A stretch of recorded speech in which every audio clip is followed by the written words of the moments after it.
जहां एक और दीपावली के पर्व को लेकर पूरे भारतवर्ष में लोगों के व्यापार में काफी ज्यादा वृद्धि होती हुई नजर आ रही है। और वहीं इस बीच बात अगर हम मां वैष्णो देवी आधार शिविर कटरा की करें तो कटरा में यात्रा की कमी के चलते दुकानदार इस समय काफी ज्यादा परेशान भी नजर आ रहे हैं, क्योंकि मां वैष्णो देवी के यात्रा पे आए हुए श्रद्धालुओं के ऊपर ही पूरे तरीके से कटरा का व्यापार निर्भर करता है। चाहे वो कटरा के बड़े से बड़े होटल की बात हो या फिर कटरा में काम कर रहे किसी एक छोटे से दुकानदार की भी अगर मैं बात करूं तो हर एक शख्स कटरा में काम करने वाला पूरे तरीके से मां वैष्णो देवी की यात्रा पर ही निर्भर करता है।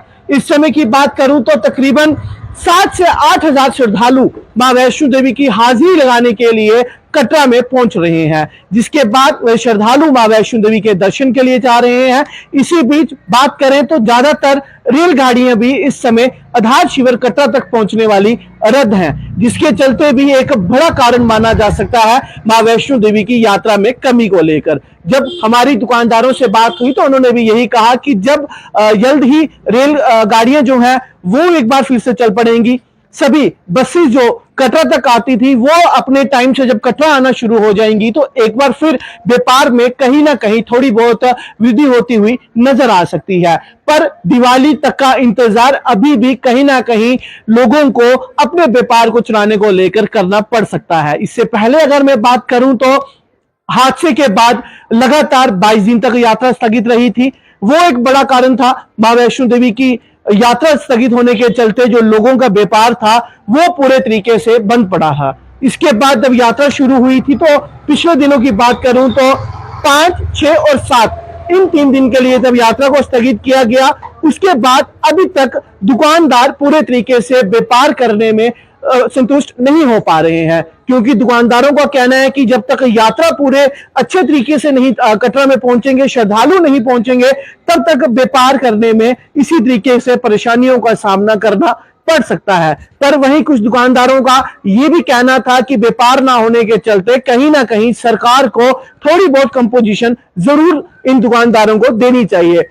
साफ तौर से कहूं तो बिजली के बिल को माफ करना हो या फिर कोई और जिस तरीके से जीएसटी की बात हो, या फिर इसी के साथ अगर मैं बात करूं तो जो फॉर्म सी या फिर जो म्युनिसिपैलिटी की लाइसेंस की फीस है उसके ऊपर कहीं ना कहीं दुकानदारों ने एक मांग उठाई है कि इन्हें थोड़ा बहुत कंपोजिशन जरूर इस समय मिलना चाहिए, क्योंकि यात्रा नहीं है, काम नहीं है, लोगों को अब थोड़ी बहुत परेशानियों का सामना भी करना पड़ रहा है। यहाँ एक और दिवाली का पर्व भी है। दिवाली के पर्व को लेकर जहां बाकी शहरों में काफी रौनक बाजारों में देखने को मिल रही है, तो इसी बीच हमारे कटरा की अगर बात करें तो कटरा का व्यापार, कटरा का बाजार पूरे तरीके से वीरान पड़ा हुआ नजर आ रहा है। कटरा से शुभम शर्मा, मां वैष्णो देवी प्रेस क्लब कटरा के लिए। नमस्कार, जय माता दी। मेरा नाम साहिल हीरा, प्रेसिडेंट रोटरी क्लब कटरा। सबसे पहले जो आपने मुझसे पूछा कि कटरा का व्यापार कब तक चल पाएगा, उम्मीद तो है कि शुरू हो जाए हमारा व्यापार। ऐसा तो कुछ भी नहीं, अब तो मौसम भी बिल्कुल साफ है। जैसे पिछले टाइम पे मौसम खराब था और फ्रेंडों ने यात्रा बंद रखी थी, तो अभी तो मौसम भी साफ है। मैं सब यात्रियों से ये उम्मीद करना चाहता हूँ कि आप आए, यात्रा करने में आए। यहाँ कटरा हमारा बिल्कुल सेफ है।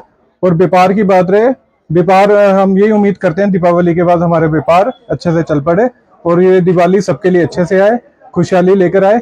जय माता दी, धन्यवाद।